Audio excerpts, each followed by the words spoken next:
It's the SeaWorld Splash Podcast, bringing you the latest news, rumors, and history from the SeaWorld parks in Orlando, San Antonio, and San Diego. And now, here are your hosts, Joseph, Carmison, Josh, and Sheldon. Hello, and welcome to the SeaWorld Splash Podcast, episode 14. I'm your host, Joseph, along with Carmison. What's up, my Shamu lovers? Sheldon. Yo, what it do? And Josh. Hey guys. And today, we are going to talk about the new mascots of Shamu and Crew, and a whole lot more. Yes, it's been a while, so we're just gonna jump right in. Alright. And here's Carmison with his SeaWorld Orlando trip update. Take it away. Alright, so, sorry about the little interruption a second there. Real quick before we get started, a couple of things. We are back with a new season. Sorry we haven't been around for a while, but we'll try and do as many episodes as we can, if we have time. So, secondly, before we get into our big stories today, I want to announce now that after 15 years of going to SeaWorld San Diego, I am happy to announce I am about to make my first SeaWorld Orlando trip this December on the week of Christmas. My mom got me some plane tickets to head on over to Orlando, and I have booked 2 Discovery Cove days and 2 SeaWorld days, and while I'm out there, I'm really looking forward to hanging out with our co-host Sheldon for the first time, and also I'm looking forward to hanging out with our friends who are a close sponsor to our podcast, the Pod Squad, including our ex-co-host Ashley. So I really hope to see them out there, and I can't wait. So if you guys are ever out there during Christmas at all, at least, possibly, then if you guys come, by any chance see me out there, come on over, and definitely I'd like to hang out and meet all the SeaWorld Orlando fans. So. And now we're going to get started with our big stories. So first off, our host Joseph has a story about the new Shamu Crew mascots for SeaWorld. Thank you, Carmison. That trip sounds exciting, and yes, recently SeaWorld got new mascots for Shamu and Crew. 2 we have known about, which are Shamu and Puck, and then their new ones are Coral, Shivers, Sydney, and Flip. So what are you guys' thoughts on these new mascots? Well, let's see. First off, Shamu and Puck we've known already for a while, and I mean, obviously they had these characters in planning for a while, considering Puck was made and released in 2013 when Antarctica opened. With the change for the dolphin, polar bear, shark, and sea lion, it seems a bit odd, and plus they got rid of Opie Otter, Winston the walrus, you know, the older mascots, but I feel like it's kind of sad because those are really old classics from way beyond the 90s and 80s. Those mascots have been around since like the late 60s, along with Shamu. I mean, quite honestly, the one I miss probably most is Dolly the dolphin, but we are getting ready for the next stage in our, big plans in the future. With our new CEO, he's going to be announcing stuff about that later this year. So I guess it is time that we get ready for a new change. Thank you, Carmison. Alright guys, so we got some news that was a while ago. Recently in June, a veterinarian who worked at SeaWorld San Diego was accused and arrested for being a PETA activist who was spying on SeaWorld's care system. They were taken into custody for a few days before being released.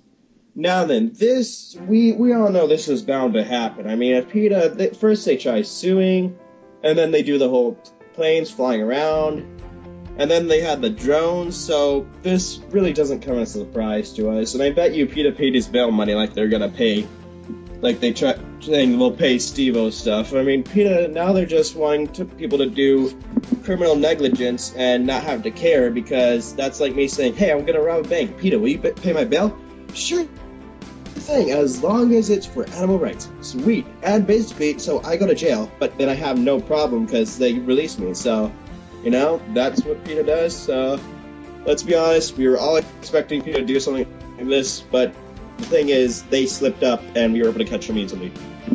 Alright guys, at the time of this recording, these rankings may have changed, but by the time of this recording, these are what the rankings were. We have the rankings for TripAdvisor's website for SeaWorld. Now, nationwide, Discovery Cove is at number 2 spot. It is located in Orlando, Florida, for those of you who do not know. SeaWorld Orlando is ranked number 10, and Busch Gardens Tampa, Florida is ranked number 12, with SeaWorld at number 23. And that is my home SeaWorld San Diego in California. Now, worldwide, SeaWorld Orlando is ranked number 15 in amusement parks, followed by Busch Gardens Tampa, Florida at number 17. And water parks worldwide, Aquatica Orlando, Florida is ranked number 15. And those are rankings with TripAdvisor that we have as of this point.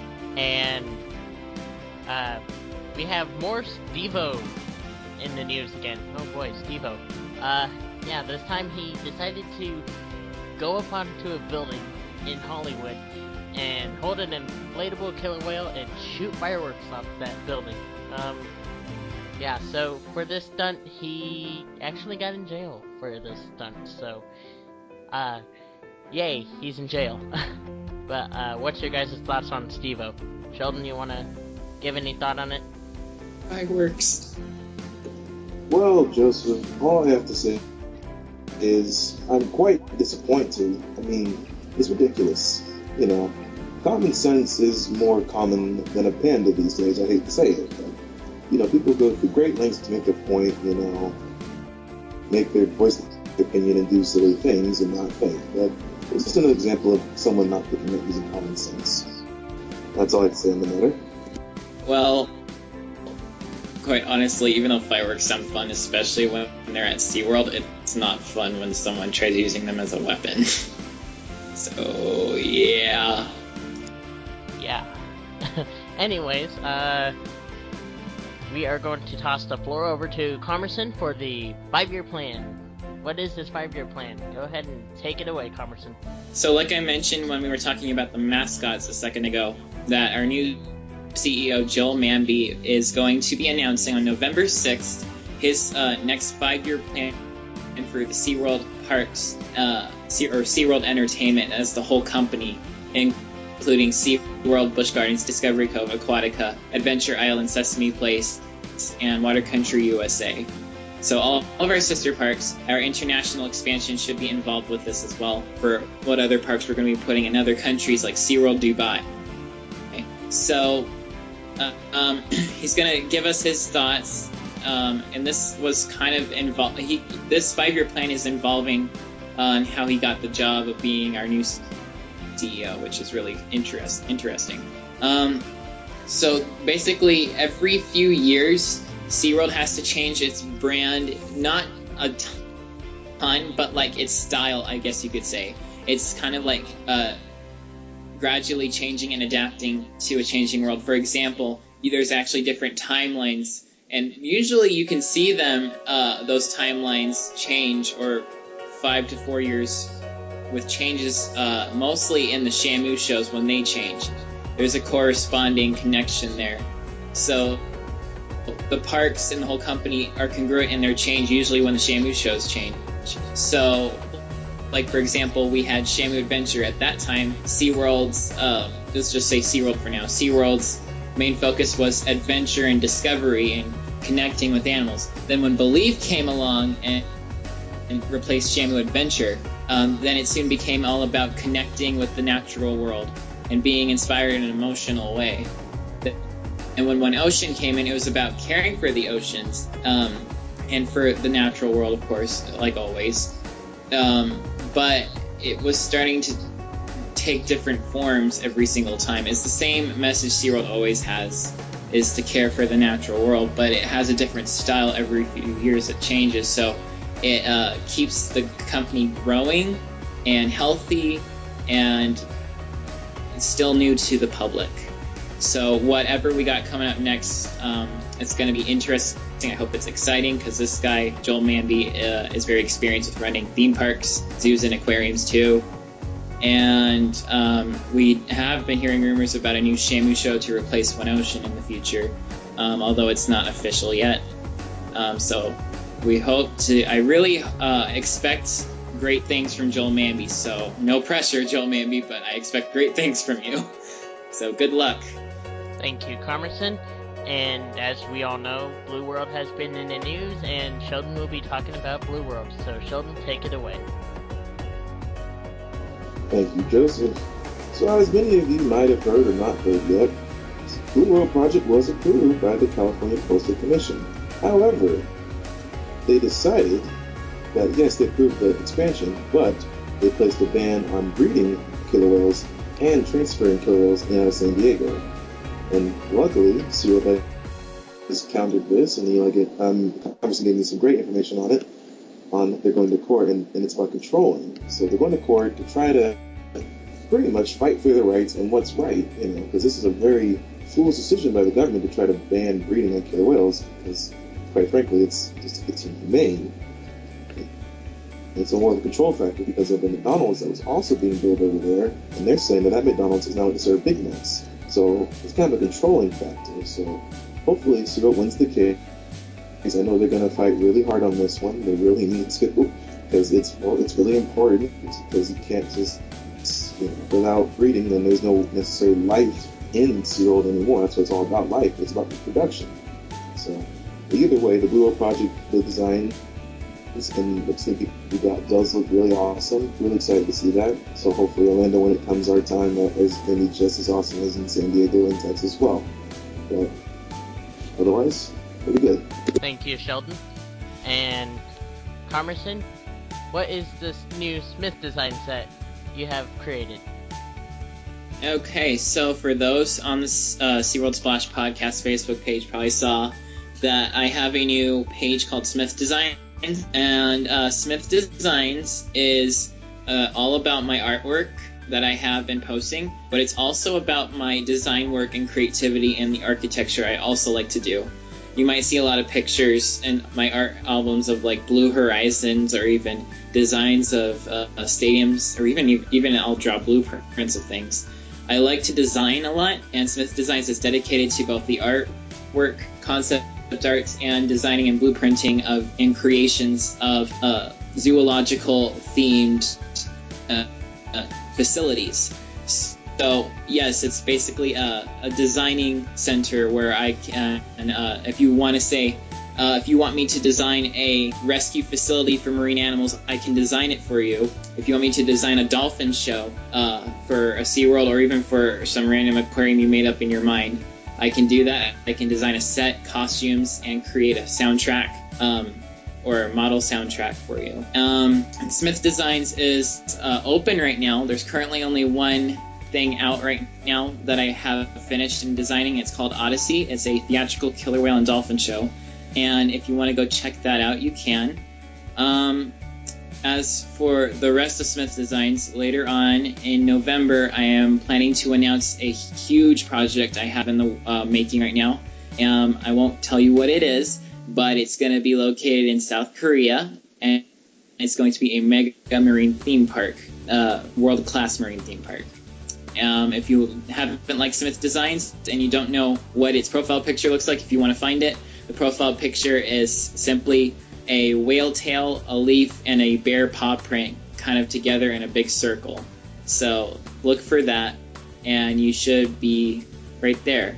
And if you're on the SeaWorld Splash Podcast Facebook page, don't worry, we also post some news feed from Smith Designs on there too. So please go give it a like and support it, and I really hope you guys will like it. And if you have anything you want me to design and work on with you that you have in your imagination that you want to bring to life on paper, come and talk to me. I'd absolutely love to have fun with that. So that is all for now. Thank you. And now we are going to do Carmerson Comedy. So Carmerson and Sheldon, take it away. And now, ladies and gentlemen, boys and girls, sit back, relax, and join us as we present to you a new segment in Commerce Comedy, properly titled Dear Amaya. Dear Amaya, as the newest member of the Shamu family, it is my proper duty to educate you in our secret rituals. Since you came into the world, you may notice many bizarre creatures cheering and screaming at the pool sides. These are what we refer to as the authorities, or some may call them humans. These authorities are like bawling seagulls / private concierges, tending to our every need that we may have request, or at least almost every need. Sometimes the authorities will give you a special massage called a rub down. They usually do it with 2 hands, but sometimes with 1. And 1 hand is very, very low love, which is how I feel if I get a single-handed rub down. But besides that, another eminent object that the authorities give us is a silly and playful mixture they like to refer to as guillotine. It is really quite something. It's like a gooey ball of water and with a bounce, which is exactly what it is. Well, anyway, Amaya, welcome to the family, and I hope you will love these authorities like I have come to love them in everything that they do. We hope you enjoyed this new series, Dear Amaya. And now, back to SeaWorld Splash Podcast. Thank you. Thank you, Carmerson and Sheldon. Alright guys, so recently I did some college tours in California. I went to Azusa and Vanguard, but after those, I was on my way down to San Diego. I met up with Joseph, and we went to SeaWorld. And so the shows we saw were all the SeaWorld shows, except for the dolphin show. We don't know why. It was just a wild week. But we did see Clyde and Seymour's Halloween Bash, which was, in my opinion, very funny. They had a bunch of new skits, and they had a football jersey, which I really want because it looked amazing. What about you, Joseph? I definitely loved the new Clyde and Seymour's Halloween Bash. It was new. It was completely different from their Spooky Kooky Castle. Yep, Spooky.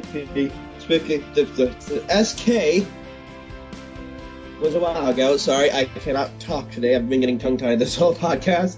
It's been a long day. But yeah, no, so watching it, you could see they had some stuff. I believe they actually did have some costumes from the past shows. Like, they had the detectives. I saw the maid one of the days I went there as a costume in the end. And if you go to my YouTube account, ShuKut21, I will be posting a video of the event now, of the show on my account later. It just need to give me a little time because I need to get some other stuff done. Now, onwards to the Halloween Spectacular. I thought it was pretty cool. They actually had some characters there who were dressed really interestingly. They had like a king and queen gumdrop, which was pretty phenomenal. They had a mermaid. A dogfish, didn't they? That was a werefish. Yeah, werefish. And he said Chewbacca was his cousin. I can't make this stuff up here, folks. This is literally what I was told by him. Yes, I even heard it too. Joseph, yeah, but you didn't want to go on the dance floor. I was like, come on, man, let's dance. You're like, no, I'm just going to be a wallflower. But yeah, I know. I want to get my picture with a mermaid. They had a mermaid there. That would have been cool for the podcast. But they do have a Halloween Spooktacular store, and this will be an event area which is located at Animal Connections. In this Halloween Spooktacular area is where you can get a shirt for the Halloween Spooktacular, which I did, and I gotta admit, I really like it. It's orange, it's got the logo, and yeah, another thing, we went trick-or-treating. You're probably gonna say, you're too old for trick-or-treating, and to that I say, ha! Because candy's candy, and it's SeaWorld, so, either way, I was gonna do it anyways. I went as a SeaWorld rescue person, and Joseph went as my intern. Ain't that right? Yes, that is right. Yeah, he's not happy that he had to be the intern. See, this is what happens when you don't have a rescue hat on. You be labeled the intern. Yeah. Shall we talk about why or when I lost my One Ocean hat? Alright, so we rode Manta. I thought, wait, my hat might fly off. I better hold it. He did not notice it, so for the rest of the thing, I'm going like, woo, he's like, oh no, my hat. Think about riding Manta with somebody next to you, your best friend, doing that. It's like, dude, chill. But it did have a happy ending. They did get his hat right at the next day, right when we walked in, which was pretty cool. Yes. That's why they have lockers, guys. Oh, Yeah. Thomerson popped in there. That was... Yes, my We hat, learned which that the is second really time, though. valuable because of the Jack Hannon signature, I got that. Except my hat, my white hat has a Jack, Hannah, and Julius Gardena hat, so it's way more Those valuable. hats close to you because those are valuable. Yes. Yeah, I know. I have mine being washed right now. It's getting the VIP experience, and it might not be worn again. It might just be on display in the SeaWorld Splash Podcast Museum. Kickstarter. I'm kidding. We don't have one of those. We should start that up. Wouldn't it be awesome if We did? should. Dude, that'd just be one room in the house. It'd be like this stuff. It's Yeah, okay. but We'll- yeah, no, we'll set we went something at the up. trick-or-treating... Yeah, we went to the trick-or-treating stations. They were fantastically themed. I can't believe I mistook Ghostbusters for Thriller. I'm forever gonna be haunted that I thought Ghostbusters was Thriller. I was like, dang it. But yeah, no, they have some... Oh yeah, the shark encounter and the penguin encounter. Joseph, since I've been talking a lot, why don't you take care of the decorations for those? Oh yeah, those are really themed excellently. They have jack-o'-lanterns in the shark encounter, which are lit up, and then they have black and white jack-o'-lanterns in the penguin encounter, which are not lit up, but those are actually pretty cool. I Along with a snowman that's a jack yeah, that's actually lantern. pretty creative. Yep, and then if you remember, at the shark encounter, I believe it must have been pirate themed, because you go under through the tunnel before you go in the tunnel, and it's got all these nets, and it's got this green lighting. And they also had some cobwebs there, I think. Well, do they have cobwebs? I forget. They might, I know, but who remembers? Only the past. So yeah. Anything you'd like to say before we get on to our next segment with podcast Collision? Nope. That's all for me. Alright guys, so up next, which we have to say up next because the unofficial stuff does stuff their way and our way, and at the end you can hear me be all nervous because we're signing off so weirdly. Where's my Yes, do bag? not mind how we signed off. Yeah, I was, you'll literally hear me shout, I'm so confused. Not my best moment, but it was fun. Hi everyone. Hi everyone, this is Joseph. And we're doing a co-interview. This is Josh. Okay, I don't know which we're in the top. All right, but seriously, folks. All right, so we are sitting in a smoking area, it's the quietest area in the park, on Mission Bay here at SeaWorld San Diego, and we are going to kind of have a crossover. Josh and Joseph From SeaWorld Splash. SeaWorld Splash podcast. Of course, you're listening to the unofficial SeaWorld podcast, or if you're listening to Joseph's podcast, you're on the SeaWorld Splash podcast. Woo! Splash Podcast! And we're going to talk a little bit about Blue World and what happened, the California Coastal Commission. So first, guys, you know, I was there, but you guys kind of watched it from afar. What are your feelings on it? I mean, I would have been there. I just didn't know I was allowed to because the letter the Coastal Commission sent it made it seem like I need to be a resident of the state and I need to, you know, show all this stuff. And it said write a letter. If not, I totally would have been there and I would have, you know, kind of been like, SeaWorld's awesome. Peter's like, you're just kid. I'm be like, this kid's an Eagle Scout. So you know what, Peter? Just sit down. Yeah. So Josh, what was your perspective as far as what went on? Well, I think we did pretty good because all the anti-SeaWorldists, that's what I'm going to call them for this episode. I don't know why. That's just No, they're not anti-activists, Yeah. they're anti-SeaWorld. I mean, they were pretty much complaining it's captivity. See, what I think Peter was thinking is that SeaWorld's getting a bigger tank, and then they're going to be like, what are we going to do? Let's add more whales to our collection, is what Peter probably thinks it is. And they're just going to see, okay, how many whales can we put in a tank? So Peter's basically going to say, okay, let's use this and say it's against animal rights, which is not really a thing, Peter. Come at me, bro. So Joseph, what was your perspective on what went down? I'm excited that we're getting Blue World. Mm-hmm. I wasn't able to see full coverage of it, Yeah. but I did see online that we did win, and it's a victory. Yeah, it definitely is a victory. You know, they unanimously approved it. So there wasn't one person who said that SeaWorld shouldn't build Blue World, which is great. But again, it was that last minute under the wire amendment where this Commissioner Bochco basically introduced this whole no breeding. So meaning that So what I thought was an oxymoron was PETA's like, oh, animals should have the right to choose whatever they want to do, choose whatever they want to do, except for reproduce.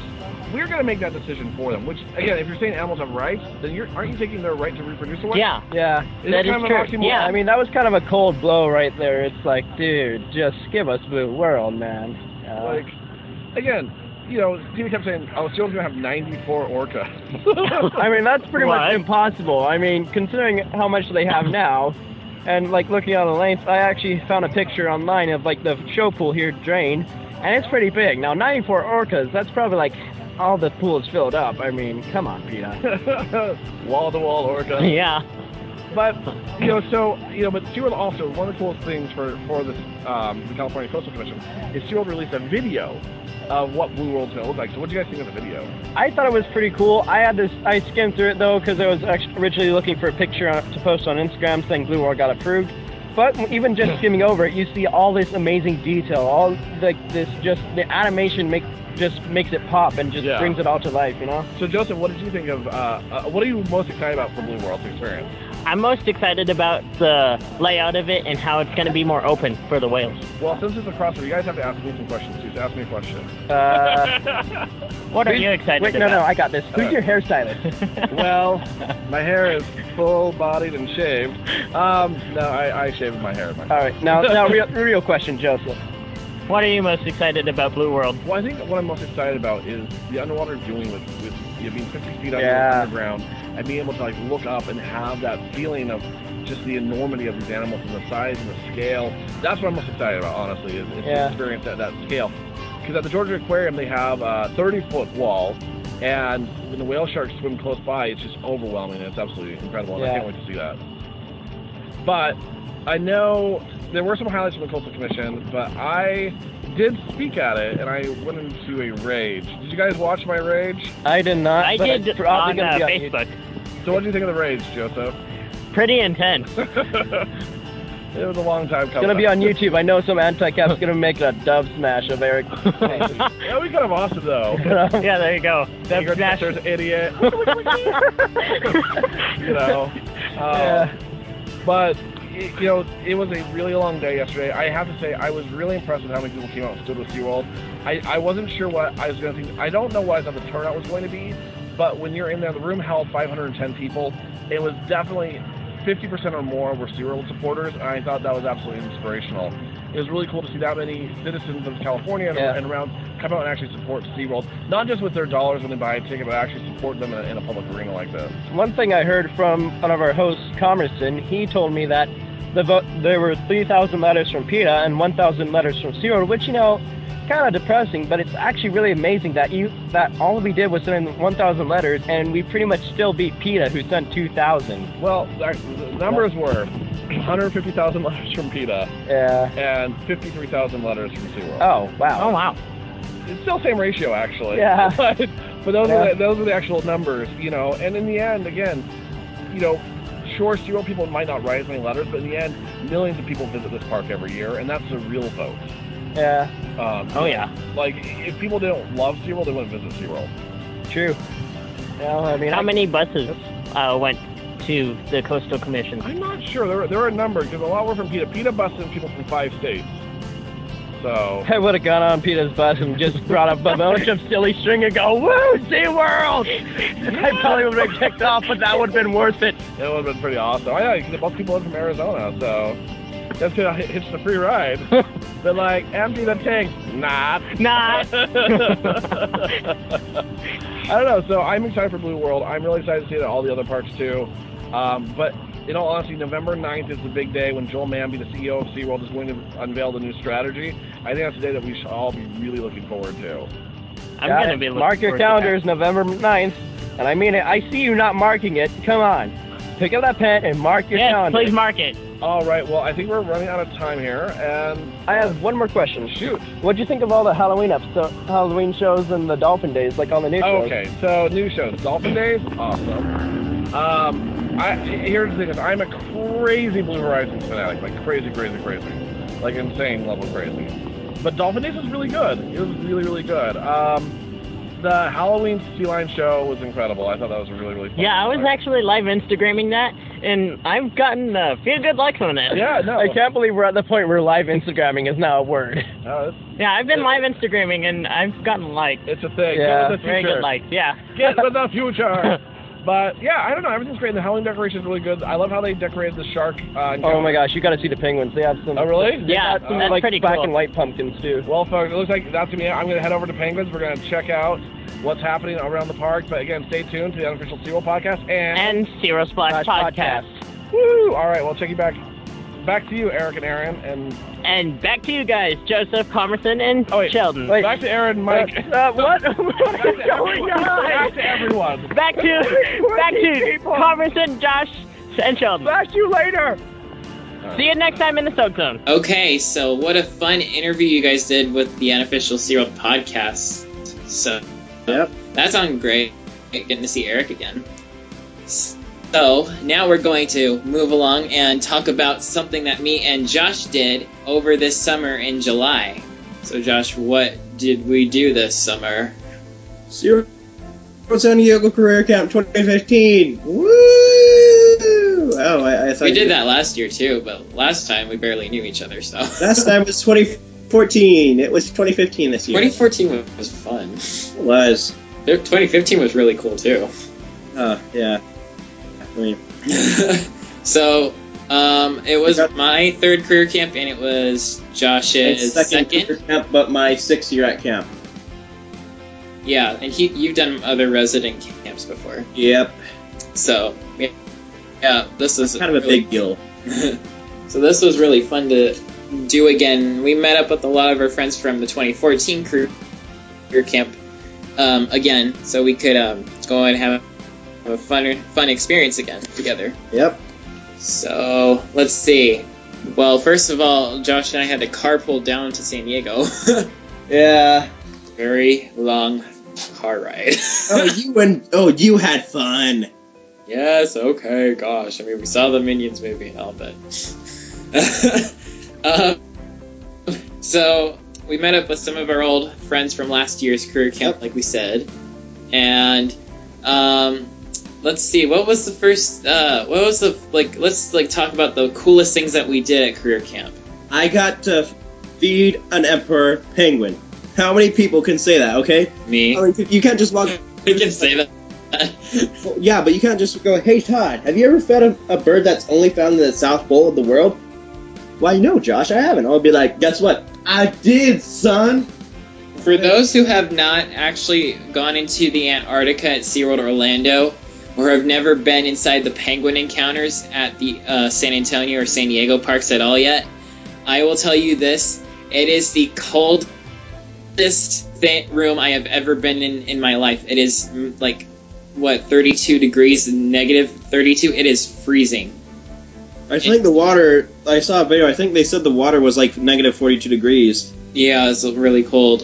I mean, we're wearing like 5 layers of clothes in there, and your fingers and toes are freezing to death. I mean, you can feel it straight through them. While we're on this topic, I want to point out a fun fact. SeaWorld San Diego is one of the 3 places in the world to have emperor penguins. Sorry, Antarctica, but, yeah, you're cool, but we got emperors. Yep, I really hope SeaWorld San Diego's got an Antarctica coming our way, so. Yeah. Along with SeaWorld San Diego, Chemalong Ocean Kingdom has emperor penguins too. Yeah, I said it's one of the 3 places in the world. Yeah. I'm not sure who was the other one, but... Watch out, it's Joseph. Okay. Hold on.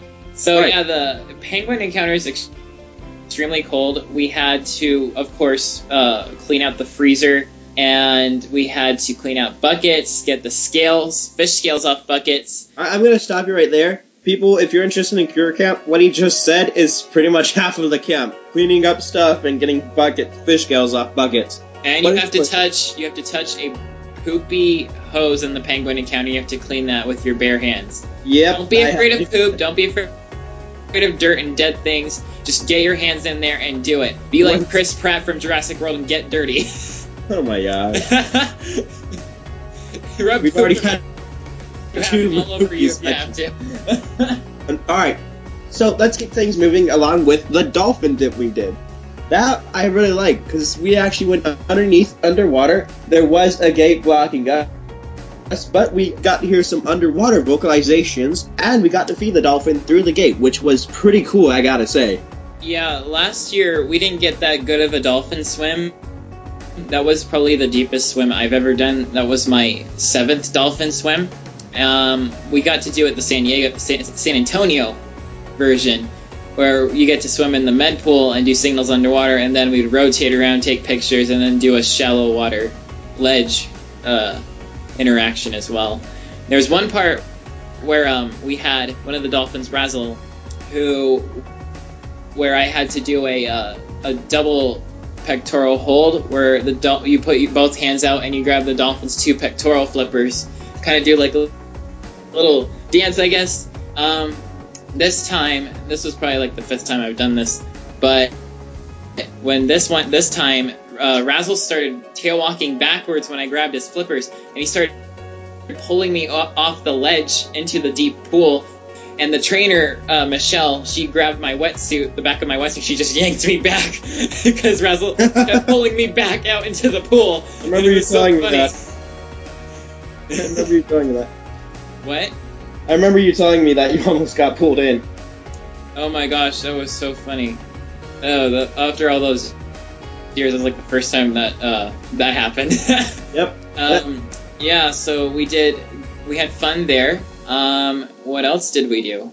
Well, going back to the whole thing where you said we got to meet some friends from last year, we got to meet one friend who wasn't exactly all human. We got to see Cheetah the sea lion again. That was pretty cool, seeing her again. And we got to see Megan the Guadalupe fur seal. Second time for me to see Cheetah, and second time for me to see Megan the fur seal. They were both really fun. Megan looks like she's been doing better at her training sessions since the last time I saw her. She was really rusty with them. But she's so adorable. She's like as cute as a button. I'm not kidding. Oh my gosh. Yep. I got to hold her flipper because I did a little flipper handshake, and it was pretty cool. I got a video about it. She kind of slapped my hand when I told her to wait. She was like, "All right, high five." Yeah, that was funny. Another thing we got to do. One thing I think a lot of people are going to be jealous about. Our group got to help with a SeaWorld rescue. No joke. I am not kidding. They let us help in a SeaWorld rescue. I got the video to prove it. Yep, Josh filmed it with his phone. Well, I filmed 30 minutes of it. Yeah. And then you got sneezed on by a wild elephant seal. We were taking our rescue tour, and they asked our group to help us tag a elephant seal pup that they had in rehabilitation that was going to be returned to the wild the very next day. And Spider-Man was his name. His name was Spider-Man, yeah. It's because he had that name. What happened was that they split our group up into 2 sections. So me and Josh in our section, we had to cage Spider-Man, put him in a crate, roll the crate over to a weighing scale in a shed, and weigh him in, I believe it was kilograms, right? Yeah, it was like about 230 kilograms, I want to say. I thought it was, I don't know, I can't remember, it was like 85 point something. Or... Yeah, no, it was 230 pounds, 85 kilograms. Yeah, 85 kilograms. Now, if you're wondering why they did kilograms, it's because the government prefers them, they do it in kilograms. Yeah, he was, for those who don't know what elephant seals look like, elephant seals are the world's biggest pinnipeds. They can weigh in at about 500 to 600 pounds. They are massive animals. And these are the type of seals that the males with their large elephant-like noses, where they are fighting with each other violently to compete for mates. We just had a pup, and he was so heavy. It took all 4 of us to push this cart, and it was still hard to do, even with 4 of us doing it. Yep. And then we had to push him back, and when we were pushing him back to the pens, he sneezed on my left calf of my leg. So I got a souvenir from a seal. One thing I want to add is that if you don't know how big an elephant seal can get, if you know how big a truck is, an adult male elephant seal can get to about the size of a truck. Not completely, but roughly around that size. Oh, a car or a truck or something. Yeah. I guess like a 4Runner car, I guess. Yeah, we got to feed the pilot males at the show pool also. Yeah, this time we got to meet we met them last year, but this time we got to actually get a bit closer to them, to Argo, Bubbles, and Shadow, and I got to feed them this time. This was my second time feeding him. They wouldn't let me feed them last year. Well, that was only because Chris asked him if we could feed him, and he was like, sure. And I was like, all right. No, yeah. I mean, the counselor shoved me out of the line. Which, really quickly, shout out to Trainer Gavin. You're awesome. If you listen to this, you're awesome, dude. Yeah, so Gavin, actually after camp, Gavin and I were talking after my last Blue Horizons in San Diego, getting to see it. And, you know, so we're like, well, I'll be back again next year. Josh will probably be back later on. Yep. We'll definitely say hi to you. So he actually remembered us from 2014. Yep. It's pretty cool. We also got to see Nicole, one of our old counselors from last year. She's in rescue, I believe, now. I thought she was in the education department. Oh, no, she's in some there. I just know she works there. Well, we saw her, and, we said hi to her.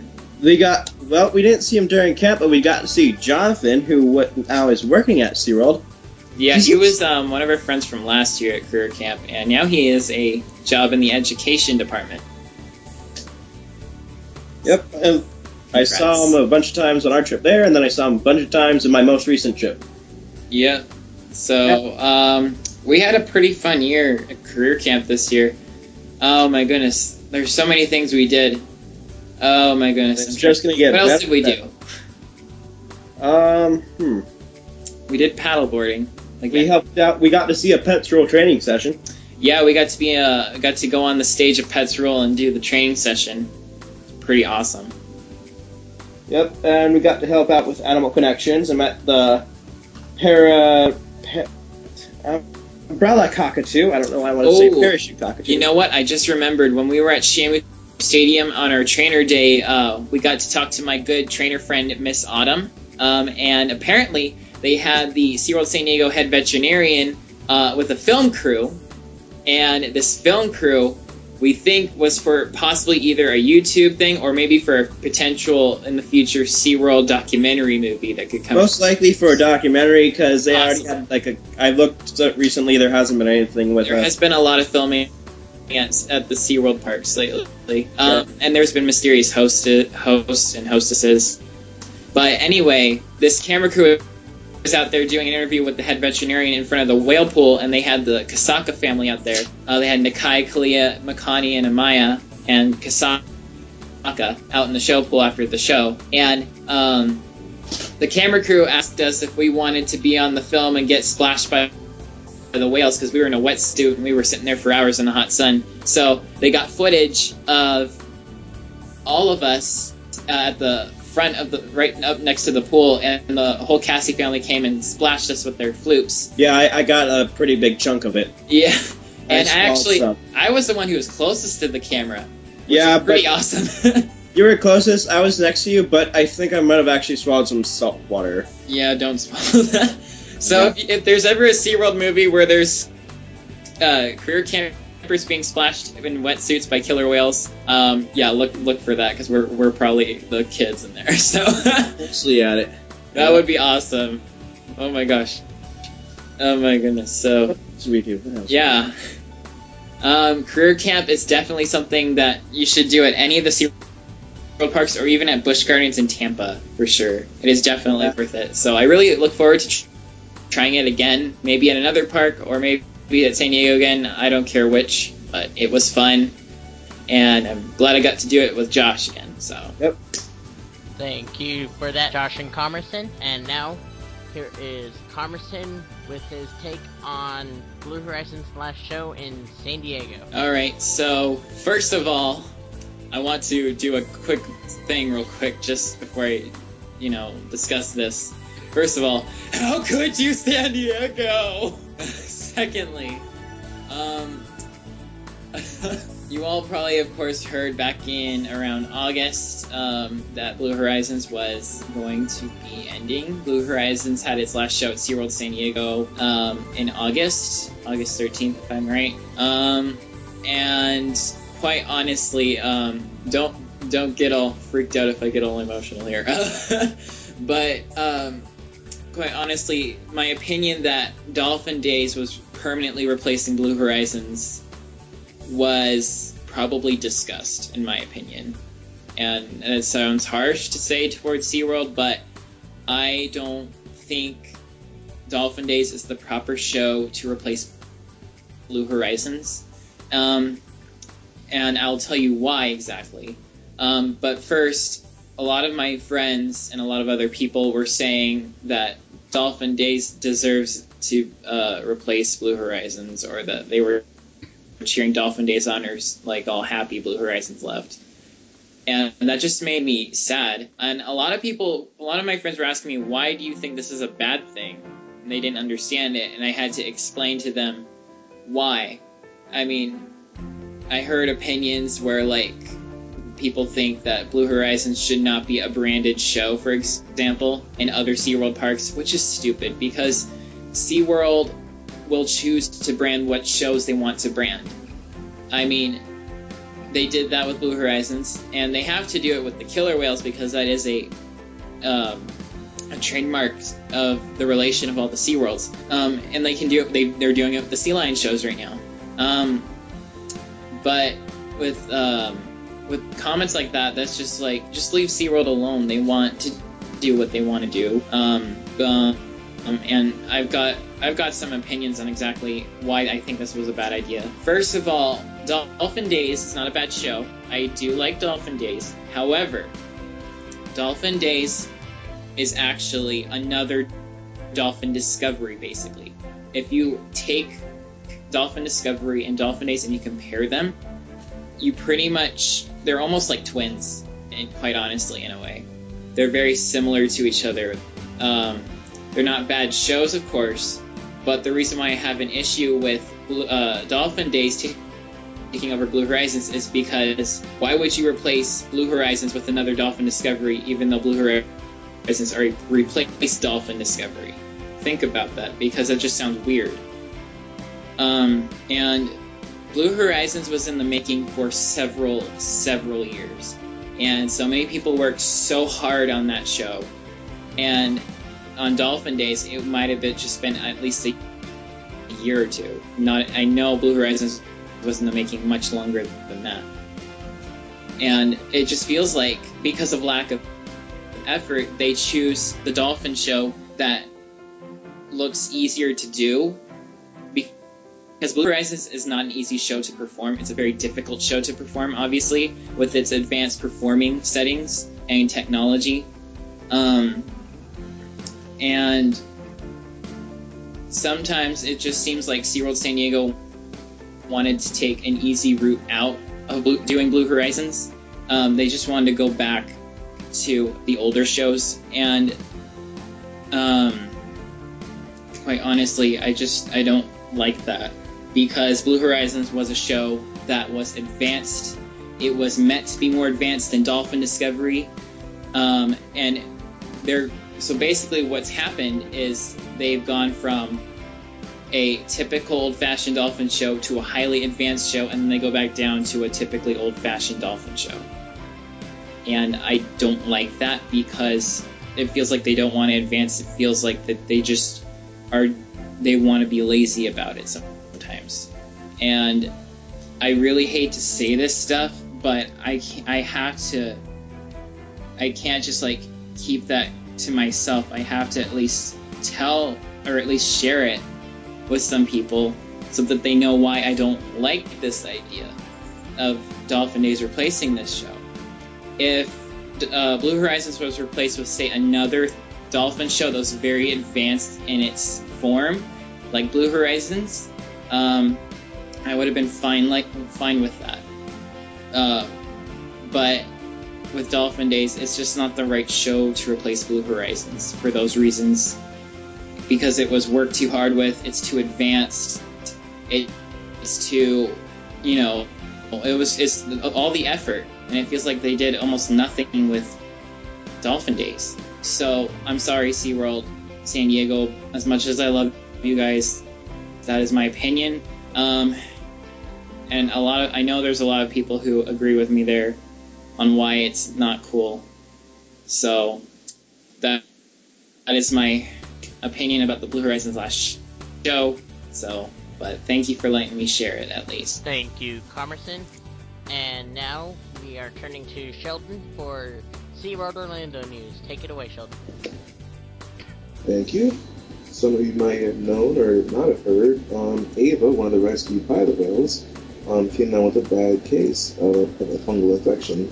Right now, she's doing a lot better, but before she's going through a lot of treatment.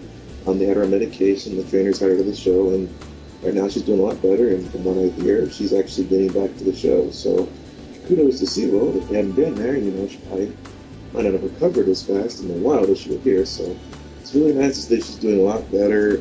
Hopefully she continues to, learn the behaviors, gets better, put more stuff into the storm segment, and get better with her bowels, all the basic stuff. But otherwise, she's doing a lot better, and hopefully she continues to do a lot better.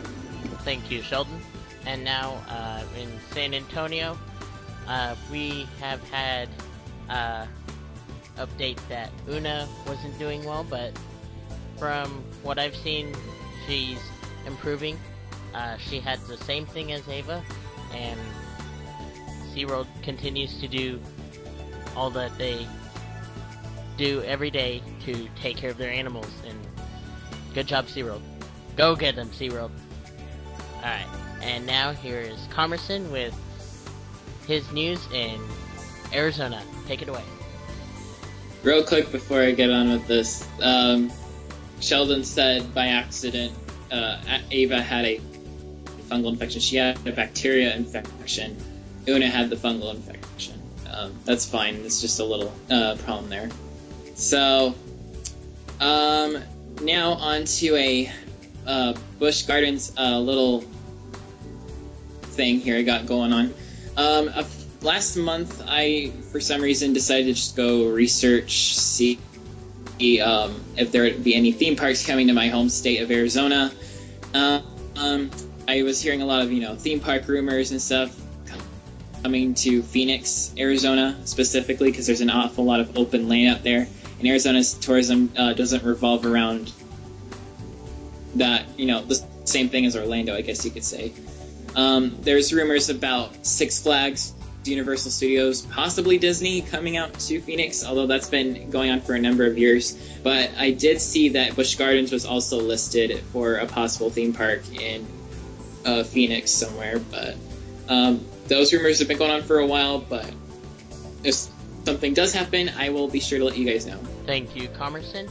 And now, here is Sheldon with Discovery Point update from San Antonio. Take it away. As some of you may or may not know, the Sea Lion Habitat Discovery Point is getting a construction update. They're improving the habitat, adding more attractive stuff, more rocks, more space, and it's going to look pretty good from what I've seen from the concept art, so pretty excited to see how that's going to go, and looks pretty cool. Thank you, and as always, we thank you for listening. If you have any questions, comments, suggestions for topics, or want to share your SeaWorld stories, you can call or text our number, 407-900-5309. We also would love to have you share any updates or info, or even drop by and say hello. Also, please don't forget to give us a like on Facebook, /SeaWorld Splash Podcast, and follow us on Twitter at SeaWorld Splash. You can also follow us on Instagram at SeaWorld Splash. And don't forget to check out our website at www.SeaWorldSplash.com. You can also check us out on iTunes at SeaWorld Splash Podcast.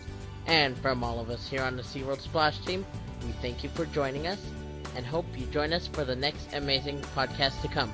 Splash you later. And be sure to check out Smith Designs on Facebook. So, splash you guys later. Have a good day. Peace out, everybody. Take care. My name's Josh Burgess, and I'll see you next time in the Soak Zone.